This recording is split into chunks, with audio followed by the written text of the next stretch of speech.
Welcome back di Cinelis, tempat dimana lo bisa dapat rekomendasi film-film setiap harinya.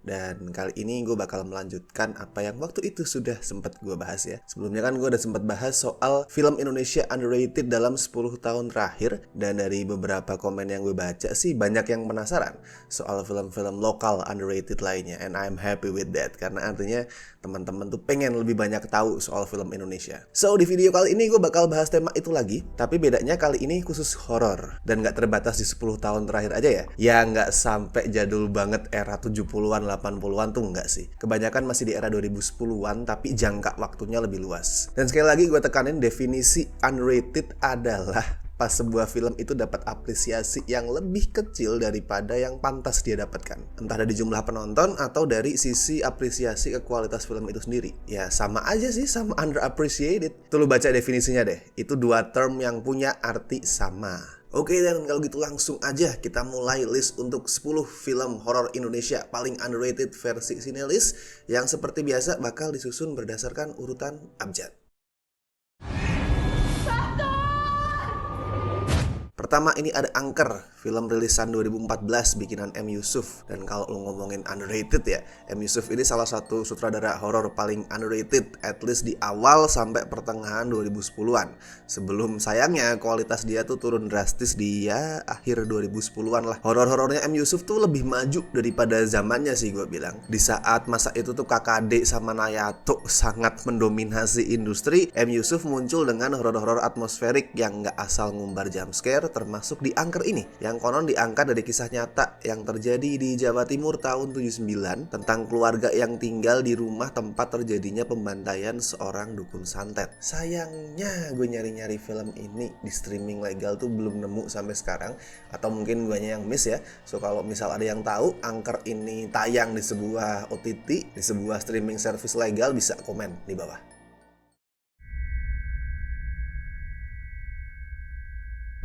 Selanjutnya adalah Badut.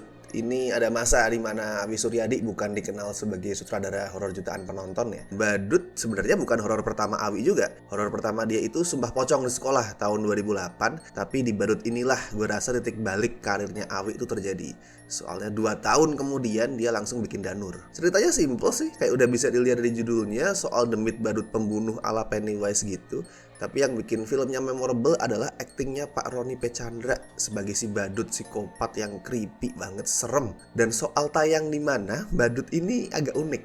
Di streaming lokal tuh nggak ada, tapi dia bisa lo tonton secara free di Tubi TV pakai VPN US dengan judul Clown of the Dead.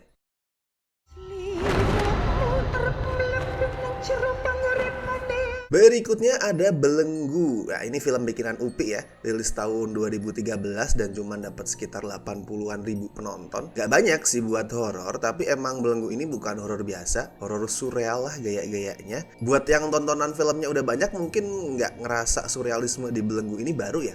Kelihatan banget Upi tuh bongkar pasang inspirasi dari film-filmnya David Lynch sama Darren Aronofsky, plus Donnie Darko juga mungkin ya, karena ada makhluk kelinci di sini. Tapi sekali lagi, buat sebuah horor Indonesia, apalagi di masa itu, eksplorasi Belenggu ini luar biasa berani. Nyeritain tentang Elang yang diperanin sama Abimana. Dia ini cowok yang sering dapat penglihatan aneh soal pembunuhan yang dilakuin sama seseorang berkostum kelinci. Tapi di saat dia berusaha mecahin kasus pembunuhan itu, dia malah dicurigai sebagai tersangka. Buat yang pengen nonton Belenggu, lo bisa cek di Klik Film.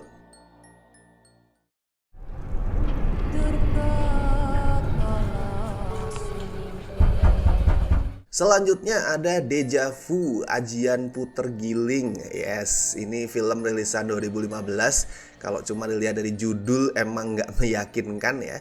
Apalagi yang direct itu Hani R. Saputra dan penulisnya adalah Baskoro Adiwuryanto. Cast-nya ada Dimas Seto, Ririn Ekawati, sama Ririn Dwi Ariyanti. Mereka juga bukan nama-nama yang bisa dibilang tuh jaminan mutu. Tapi surprisingly film ini hasilnya lumayan solid loh, dengan beberapa momen horor yang efektif dan konsepnya yang unik. Ceritanya tuh soal perawat bernama Mirna yang ngurus pasien di sebuah rumah tua, dan di situ dia mulai ngalamin peristiwa-peristiwa aneh, termasuk perasaan deja vu.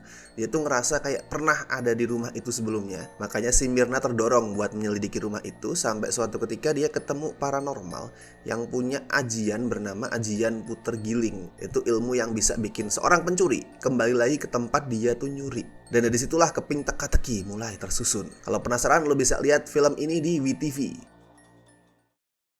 Jen sadaya, teu aya nu bakal selamat. Next ada hantu, lupain judulnya nggak kreatif sama posternya yang jelek. Hantu yang jadi debut penyutradaraan Adrianto Sinaga ini adalah horor yang solid. Terornya tuh lumayan dan terpenting ini film nggak lupa buat bercerita. Sebenarnya idenya sih klise ya, tentang penelusuran karakternya ke tempat mistis bernama Telaga Setrowingit di tengah hutan. Tapi storytellingnya itu tersusun dengan lumayan kuat. Apalagi buat ukuran horor Indonesia yang rilis tahun 2007. Itu masih era kegelapan, masih era jahiliyah pada saat itu. Oka Antara aja yang di sini jadi lead itu baru setahunan lah debut di layar lebar, belum terkenal sekarang. Sayangnya gue juga nggak nemu hantu di streaming legal. Mungkin kalau lo tertarik bisa lo sounding lah di medsos, siapa tahu produsernya tuh tergerak buat merilis film ini secara online. Di mana setan? Berikutnya ada Kemasukan Setan. Satu lagi film bikinan M. Yusuf ini. Sebenarnya daftar ini bisa nih kalau gue bikin tuh separohnya diisi film-film M. Yusuf. Judulnya tuh masih ada Misterius yang juga oke. Terus kalau mau geser ke ranah thriller, dia juga pernah bikin The Witness sama Tebus. Tadi gue pilih Angkar karena itu buat gue adalah karya dia yang paling bagus, sama Kemasukan Setan. Karena gue yakin nih, misalkan filmografinya M. Yusuf di 2010-an tuh dijembrengin ya di depan lo, kemungkinan besar Kemasukan Setan ini film yang paling akan dianggap meragukan. Kenapa? Karena yang main Aldi Taher. Ini tuh kayak one man movie. Sekitar 90-95% durasinya ya isinya Aldi Taher. Di sini dia tuh meranin cowok yang pengen banget ketemu setan dan akhirnya memilih jalan ekstrim buat mewujudkan keinginan itu. Kemasukan Setan ini tipe film yang atmosferik, pelan, nggak ngumbar penampakan, tapi creepy. Dan third act-nya itu buat gue adalah salah satu third act paling serem di horor Indonesia. Sayangnya lagi-lagi gue nggak bisa nemu film ini di OTT. So yang cukup niat silahkan bisa DM Aldi Taher, siapa tahu dia mau merilis filmnya secara online. Selanjutnya ada Mereka Yang Tak Terlihat. Sebenarnya ini bukan horor yang spesial ya, tapi gue punya alasan untuk memasukkan film ini. Di tahun 2017, ini film tuh cuma dapet 100 ribuan penonton. Sedangkan di tahun yang sama, ada Keluarga Tak Kasat Mata. Horor dengan judul mirip, tapi kualitas jauh di bawah Mereka Yang Tak Terlihat. Tapi karena itu diadaptasi dari materi terkenal, jadi bisa dapet sekitar 700-an ribu penonton. So gue ngerasa perlu mention Mereka Yang Tak Terlihat sih. Di sini Billy Christian tampil beda buat gue dibanding karya-karya dia yang lain. Lebih main di atmosfer dan storytelling daripada kompilasi jumpscare yang bikin pusing. Masih boleh lah dikasih kesempatan, dan film ini bisa lo tonton di Stro TV.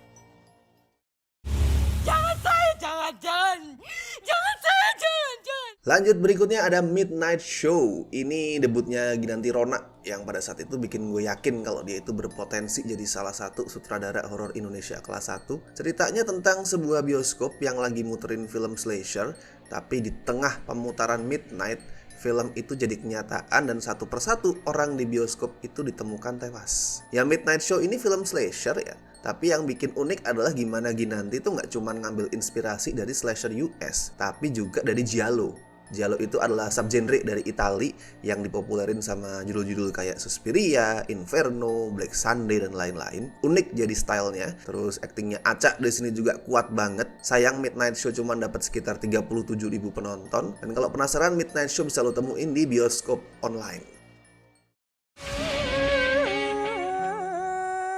Next ada Takut Faces of Fear. Ini formatnya antologi ya, rilis tahun 2008. Sebenarnya ada beberapa antologi horor lokal lain yang underrated, misal Fishfic Volume 1 sama Histeria, tapi gue pilih masukin Takut karena ya simply emang dibanding dua temennya itu, Takut adalah yang terbaik. Total ada 6 segmen di sini, tapi yang paling menonjol tuh ada 2. Pertama Titisan Naya bikinan Riri Riza yang ngangkat soal akibat kalau lo tuh nganggep remeh kepercayaan adat atau di konteks film ini adalah kejawen. Dan yang kedua adalah Dara yang jadi cikal bakal Rumah Dara. Yes, buat yang belum tahu ya, Rumah Dara itu emang berangkat dari short movie Dara yang ada di antologi ini. Takut sebenarnya nggak ada di streaming lokal, tapi bisa lo rent di Amazon US.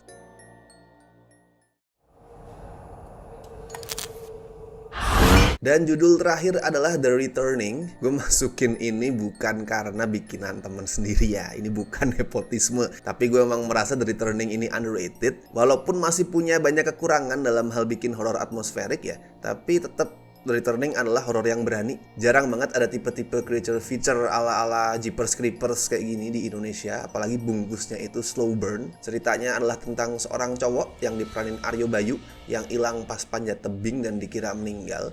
Tapi suatu malam dia mendadak pulang lagi dan bikin keluarganya itu merasa campur aduk antara seneng tapi juga kaget dan bingung. Case-nya kuat, ada Aryo Bayu tadi gue udah bilang, terus ada Laura Basuki, Tisa Biani, sama Muzaki. Dan bisa dibilang The Returning ini adalah jalan pembukanya Muzaki sih. Sebelum breakthrough setahun kemudian di Gundala. Sayang pas tayang di bioskop The Returning cuma dapat sekitar 47.000 penonton dan sampai sekarang juga belum beredar di streaming legal. Oke, itu tadi adalah daftar 10 horor Indonesia paling underrated. Dan kalau lo perhatiin ya, dari 10 judul tadi ada 4 yang belum ada sama sekali di streaming. Bahkan dari 6 yang ada ya, 2 di antaranya tuh nggak ada di streaming lokal, cuma ada di streaming US. So ya, memang underrated ya, underrated dan susah ditemukan. Ya semoga dari video ini nih, misalkan rame, misalkan lu share di medsos lu, tuh bisa bantu nyebarin word of mouth soal film-film yang ada di dalamnya. Dan mungkin suatu hari nanti judul-judul yang tadi belum dapat tayang di streaming bisa segera masuk, bisa segera ditonton lagi secara luas. Jadi yang tadinya pas tayang di bioskop tuh underrated, sepi, setelah masuk streaming jadi makin diketahui publik umum. Amin. Tapi berapa yang udah kalian tonton? Apakah udah tonton semuanya atau malah belum ada yang ditonton di list ini? Tulis coba di kolom komentar dan bagiin juga nih, misal kalian punya versi kalian sendiri soal horor Indonesia paling underrated. Silahkan bagikan, kita saling sharing rekomendasi film ya. Oke, kalau gitu seperti biasa gue ingatkan, jangan lupa like video ini kalau kalian suka sama listnya. Subscribe juga sini list, request juga boleh. Apa kira-kira list yang harus kita bikin? Kita akan mendiskusikan itu. Kayak horror underrated ini juga kan hasil dari gue dan teman-teman melihat komen-komen kalian. So tuliskan request itu. Baiklah, kalau begitu sampai jumpa di list berikutnya. Bye.